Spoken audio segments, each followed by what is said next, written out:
விருச்சிக ராசி மற்றும் லக்னக்காரர்களுக்கு இந்த 2026 மார்ச் 6 நடக்க இருக்கும் திருநள்ளாறு வாக்கிப்படி நடக்க இருக்கும் சனி பயிற்சி.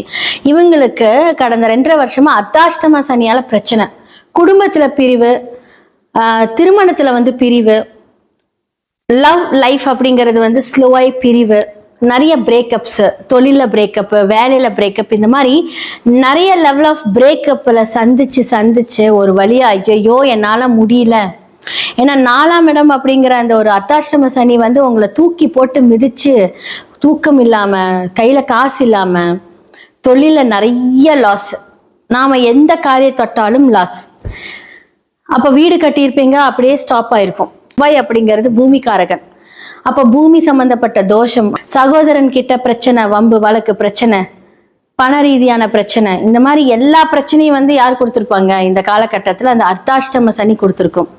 உங்களுடைய சுயஜாதகத்துல சனி எந்த பாவகத்துல இருக்காரோ அது மூலியமாக பிரச்சனை கொடுத்துருக்கும். அப்போ இது எல்லாமே கடந்து வர்றதுக்குள்ள நீங்க ஒரு வழி ஆயிருப்பீங்க. இப்போ அர்த்தாஷ்டம சனி விலகினாலும் இன்வெஸ்ட்மெண்ட்ல கவனமா இருங்க. ஓகே, அர்த்தாஷ்டம சனி விலகிருச்சே, நம்ம இன்வெஸ்ட்மெண்ட் பண்ணலாம் அப்படின்னா இந்த இடத்துல தான் நீங்க ப்ராப்ளம். அப்போ புதுசா நீங்க பணம் போடும்போது இன்வெஸ்ட்மெண்ட்ல கவனம். ஏன்னா இப்ப சனி பகவான் 10ஆம் பார்வையை உங்களுடைய 2ஆம் வீட்டை பார்க்கிறார். இவ்வளவு நாள் லக்னத்தை பார்த்து பிரச்சனை கொடுத்தவர் 2ஆம் வீட்டை பார்க்கிறார். அப்ப வருமானம் ரீதியான ஒரு விஷயங்கள் கொஞ்சம் ப்ராப்ளத்தை கொடுப்பார். சனி பகவான் பொறுத்த வரைக்குமே பெருசா லக்ஸூரியான எந்த விஷயத்தையும் நீங்க பண்ணவே கூடாது. அவருக்கு ஆடம்பரம் அப்படிங்கிற ஒரு விஷயமே பிடிக்காது. சிம்பிளா நீங்க எது பண்ணாலுமே அவருக்கு ரொம்ப பிடிக்கும். அப்போ நீங்க ஒரு பிளான் பண்றீங்க அப்படின்னா சிம்பிளா பிளான் பண்ணுங்க. அப்ப இந்த காலகட்டத்துல ஒரு எந்த அளவுக்கு நீங்க உங்களை தன்னந்தனியா குறைச்சிக்கிறீங்களோ அந்த அளவுக்கு எவ்வளவுக்கு எவ்வளவு சிம்பிளா நீங்க ஒரு விஷயத்தை எடுத்து பண்றீங்களோ சனியோட ஆற்றல் உங்களை நல்லா மேல கொண்டுட்டு வரும். மறு திருமணத்தோட வாய்ப்புகள் அப்படின்னு ஒரு எல்லா விஷயமும் இப்ப நடக்க போகுது. நிறைய பேருக்கு தொழில் நிறைய பேர் க்ளோஸ் பண்ணியிருப்பீங்க, புதுசா தொழில்.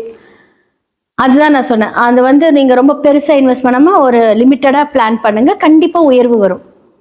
விட்டு போன சொந்தக்காரங்க எல்லாருமே உங்களோட அருமையை புரிந்து வருவாங்க. ஆனா நீங்க அவங்க கிட்ட ஒட்ட மாட்டீங்க, அதான் பிரச்சனை.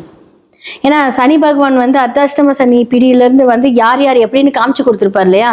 அப்ப அவங்களே உங்ககிட்ட வந்தாலுமே நீங்க அவங்க கிட்ட அளவாதான் வச்சுக்குவீங்க. பழைய மாதிரியான அந்த உறவுகள் இப்ப சேராது. ஏன்னா நீங்க அடுத்த லெவல் நீங்க போறீங்க. உங்களோட பிசினஸா இருக்கட்டும், உங்களோட வேலையா இருக்கட்டும், உங்களோட ப்ரொமோஷன்ஸா இருக்கட்டும், அடுத்த லெவல்ல போவீங்க. அப்போ இன்வெஸ்ட்மெண்ட்ல மட்டும் கவனம், மற்ற எல்லா விஷயத்திலுமே உங்களோட குடும்பமா இருக்கட்டும், குழந்தைகள் விஷயத்துல நல்ல இம்ப்ரூவ்மெண்ட் வரப்போகுது. உங்களோட குழந்தைகள் உங்களுக்கு நல்ல பேர் வாங்கி கொடுக்க போறாங்க, நல்ல படிப்பு, அவங்க நிறைய பிரைசஸ் வாங்குறது, இது எல்லாமே நடக்கும்.